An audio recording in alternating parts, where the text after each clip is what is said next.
From this to this. How did they lose it all? Imagine living a life of unimaginable luxury and power, only to have it all crumble overnight behind the glitzy curtain of billion-dollar secrets and scandalous betrayals. Yang Bin.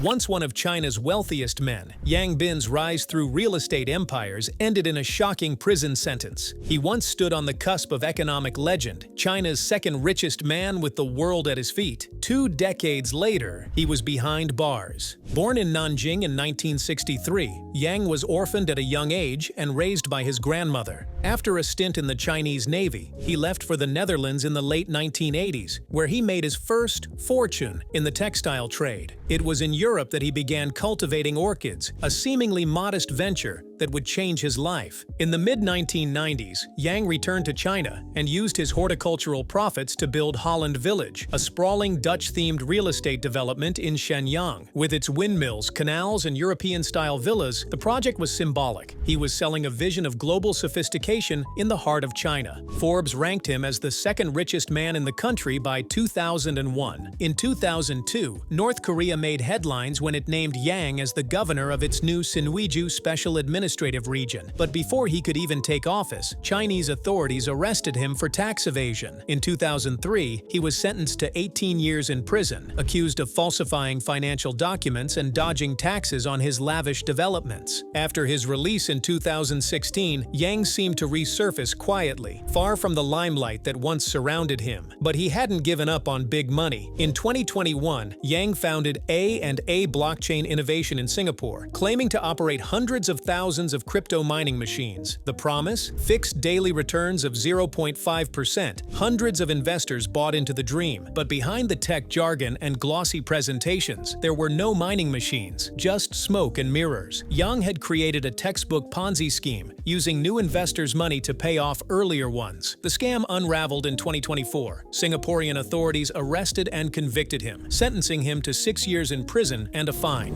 Ajay and Kamal Hinduja. Heirs to a massive global conglomerate, Ajay and Kamal Hinduja's legacy took a dark turn amid scandal and conviction. They were born into a legacy, 2 brothers at the helm of one of the world's most powerful family empires. But in 2024, Ajay and Kamal Hinduja found themselves on the wrong side of justice, sentenced to prison in a country where privilege no longer shielded them. The Hinduja name carries weight. For over a century, the family had built a financial fortress spanning continents: banking, oil, healthcare, real estate, and beyond. Originally from Sindh, they became global players headquartered in London, celebrated in India and the UK for both wealth and philanthropy. With a fortune estimated well above $20 billion, the Hindujas were synonymous with influence. Their address in Geneva's elite Colony district was just another reminder of how far the family had risen. But inside that lakeside villa, a different story was unfolding. Ajay and Kamal, along with other family members, were accused of subjecting domestic workers to grueling conditions. Brought in from India under promises of decent work, the employees had their passports confiscated upon arrival. They were made to work up to 18 hours a day and paid no more than a few francs, far below Switzerland's minimum wage. Their living conditions were cramped, their movements restricted, and their freedom virtually non-existent. Testimonies revealed how the workers' wages were often funneled into Indian bank accounts, inaccessible to them while in Switzerland. They were isolated, vulnerable, and deliberately kept unaware of their rights under Swiss labor laws. In one damning statement, it was revealed the family reportedly spent more on caring for their dog than they did on compensating their household staff. Despite the family's attempts to settle the matter privately, Swiss prosecutors pushed forward with criminal charges, unwilling to let such blatant exploitation go unanswered. In 2024, the Geneva court delivered its verdict. Ajay and Kamal Hinduja were sentenced to 4 years in prison. Their parents, Prakash and Kamal, received 4.5-year terms. Although the court cleared them of human trafficking, it found them guilty of systematic exploitation. What made it more jarring was the contrast. Heirs of one of the richest families on earth, brought down not by financial fraud or business failure, but by their treatment of the very people working in their home. Alvin Chow.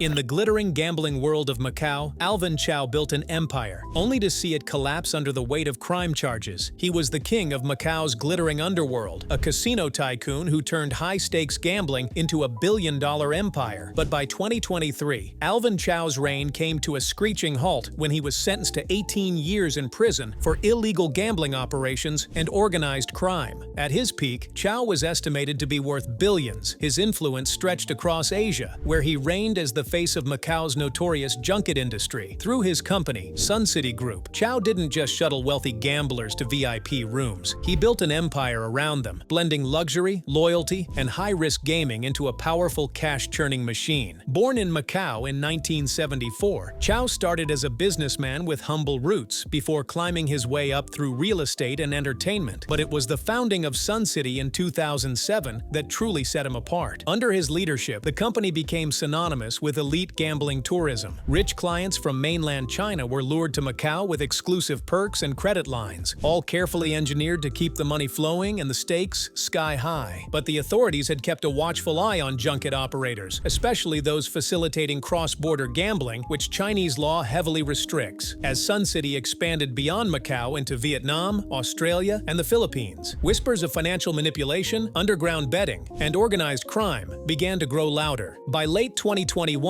those whispers erupted into a full-scale crackdown. Chow was arrested and accused of running an illegal gambling syndicate that operated proxy betting networks, facilitated money laundering, and evaded billions in taxes. Investigators revealed that his syndicate allowed high rollers to place bets remotely, effectively bypassing Chinese laws. In January 2023, a court found him guilty on 162 charges, including fraud and involvement in triad-related activity. The sentence was a resounding blow, not just to Chow, but to the entire junket model that had powered Macau's rise as the world's top gambling destination.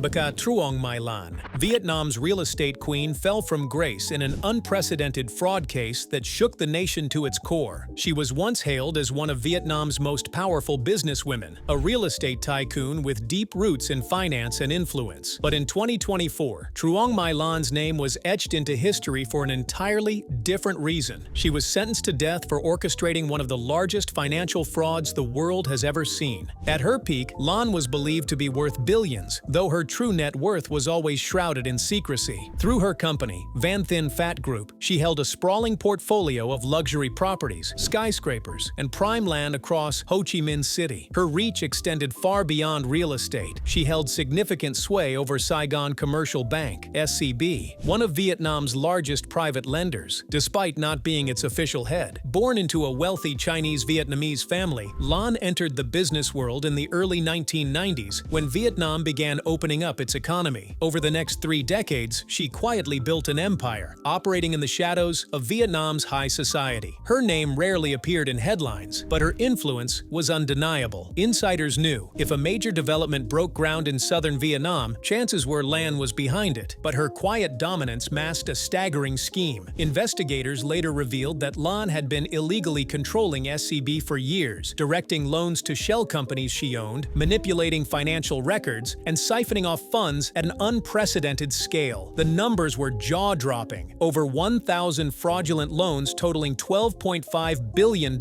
making it the largest financial fraud case in Vietnam's history. In October 2022, Lan was arrested as authorities launched a sweeping anti-corruption campaign. Her trial, which began in 2024, captivated the nation. Witnesses testified about forged documents, falsified audits, and complex webs of front companies used to funnel and launder money. The damage to Vietnam's economy rippled outward, shaking investor confidence and exposing glaring vulnerabilities in the banking system. Truong Mai Lan was found guilty on charges of bribery, embezzlement, and violating banking regulations, and sentenced to death. It marked a rare and harsh conclusion to a white-collar crime case, signaling the Vietnamese government's zero-tolerance stance on corruption at the highest levels. Bill Huang, Wall Street's secretive titan saw a fortune vanish overnight in one of finance's most devastating crashes. Bill Hwang was Wall Street's quiet storm, a low-profile investor who quietly amassed a fortune that briefly touched $30 billion,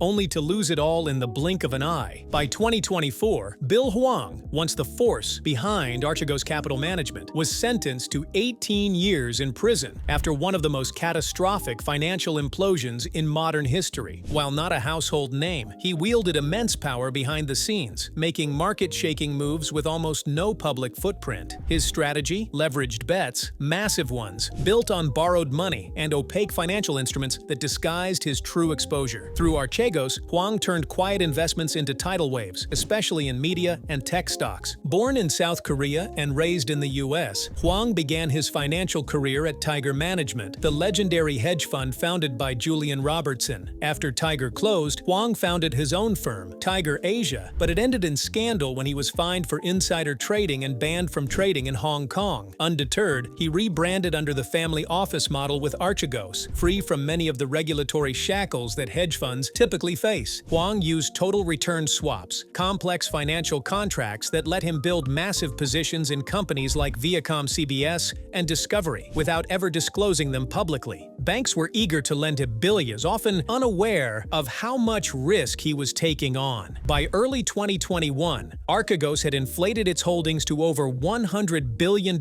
in market exposure, making Hwang one of the most powerful and mysterious figures on Wall Street. Then came the collapse. In March 2021, Viacom CBS announced a stock offering that triggered a sudden plunge in share prices. That single tremor exposed Hwang's entire house of cards. Margin calls came flooding in, and within days, Archegos was liquidated. Investment banks like Credit Suisse, Nomura, and Morgan Stanley lost billions, sparking chaos and raising urgent questions about risk oversight in global finance. For months, Hwang maintained a low profile, but in 2022, federal prosecutors charged him with fraud, racketeering, and market manipulation. The trial unveiled a culture of reckless risk-taking, deception, and a relentless hunger for market dominance, regardless of the cost. In 2024, he was found guilty and handed an 18-year prison sentence. Sam Bankman-Fried.